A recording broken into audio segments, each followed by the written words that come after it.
अरे सोचो, मरने का समय आ रहा है, सोचो किसी समय मर सकते हो, इसलिए डरो और हर समय नाम जप करो, राधा राधा राधा राधा।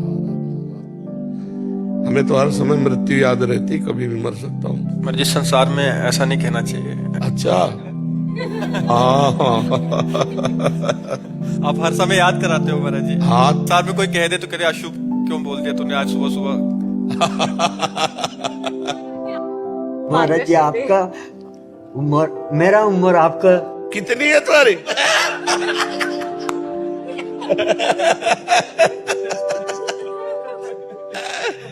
खूब लाभ जब करो। यूट्यूब से आपको बात सुन के मेरा बहुत।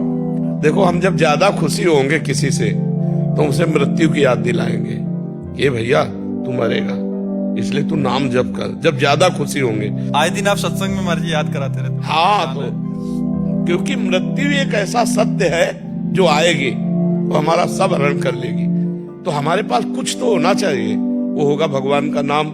अगर नाम जप नहीं किया तो कुछ नहीं। कबीरा सब जग निर्धना, धनवंता नहीं कोई, धनवंता सोई जानिए जाके राम नाम धन होए, राधा नाम धन होए, कृष्ण नाम धन होए। ब्रह्मलीन महापुरुषों को पहचाना नहीं जा सकता, बड़ा मुश्किल है। एक बार एक ट्रेन में एक संत भगवान ऐसे बैठे थे, अब उनके संतों के शिष्य होते हैं, भगत लोग होते हैं, हर शिष्य चाहता मेरे गुरुजी अच्छी वस्तु पहने, मेरे गुरुजी अच्छी गाड़ी में चले, मेरे गुरुजी, जब मेरे पास इतना है तो मेरे गुरुजी है, तो वो भाव रहता है ना। तो उसने सोने की चैन की घड़ी और ये सब व्यवस्था, अटैची सब, तो दो चार बैठे थे नए लोग, उन्होंने कहा बाबा जी एक बात पूछे, बुरा तो नहीं मानोगे? बोले नहीं। बोले हम में और तुम में अंतर क्या रहा? हमारी घड़ी भी इतनी महंगी नहीं जितनी तुम्हारी घड़ी है, तुम्हारी अटैची है, तुम्हारा है सब, हम में तुम में अंतर क्या रहा? उनका बेटा कौन सा स्टेशन आ रहा है? बोले अमुक। बोले चाय पीना है। गए चाय पीने, बोले एक चाय और बनाओ, और पूरे जितने रुपए मिले थे सब चाय वाले के सामने रख दिए।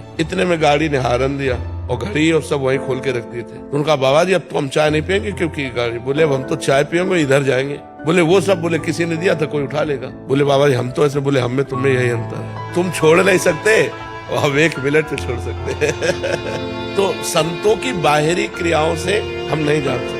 अब ये कि संत भी तो मनुष्य शरीरधारी है ना, तो कुछ न कुछ चेष्टाएं अलग अलग होती। वो पूर्व में कितना भजन किए, यहाँ बिना भजन के कुछ नहीं मिलता है। तो हमको एक राजर्षि है, एक ब्रह्मर्षि है, एक है बिल्कुल अकिंचन, फटे पुराने कपड़े पहने हुए, भीख मांग के खाना, रात दिन भगवान में भजन में डूबे रहना।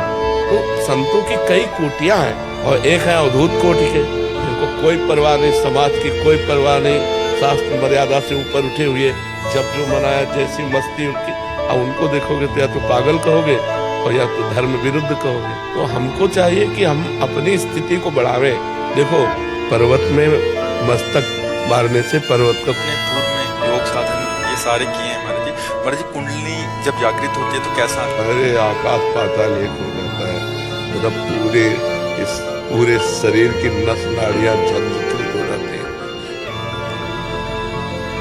मतलब जब उत्थान करती है तो एक एक पीता शरीर उठ जाता है, आसन से, पद्मासन लगा बैठे आसन से उठ जाता है, पूरे शरीर की झन, मतलब आपको देख के लगेगा इनको प्रेत आ गया है क्या? आग पैदा हो जाती है, आग पैदा हो जाती है। और क्या, जब भगवान में चित्त जोड़ दे तो परमार्थ की हर स्थितियां जागृत हो जाती हैं। भगवान कहते हैं जो निरंतर मेरा भजन करता है उसकी बुद्धि को योग मैं प्रदान करता हूँ, तो सब जागृत हो जाती जाए। कुंडली, षट चक्र भेदन, स्थूल सूक्ष्म कारण सबका ज्ञान, तत्वबोध सब हो जाता है। भगवान का भक्त कोई अज्ञानी थोड़ी होता है।